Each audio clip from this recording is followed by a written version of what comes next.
دورت بگردم، نه به خدا، چشمامو برق زده، الان رفتم بخوابم دیدم واقعا نمیتونم بخوابم. عزیز من نورا جان، مرسی، فدات بشم. یک سر پروفایل بذار، من اسمم محمد رضا پروازه و چنلم هم پرواز روحه، موضوعش هم روانشناسی انگیزشی و حال خوبه. آره دورت بگردم، ممنون میشم.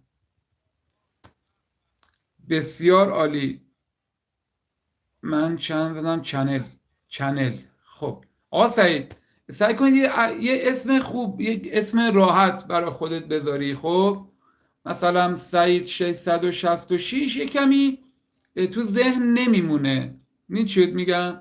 به عنوان مثال دارم بهت میگم، روانشناس هستید؟ نه دورت بگردم، تجربه زیاد کردم، یک زندگی پر از غمی رو داشتم و حالا اینجا با بچه ها به اشتراک میذارم راه و روش هایی که از غم و قصه ها و چالش ها اومدم بیرون رو به بچه ها میگم.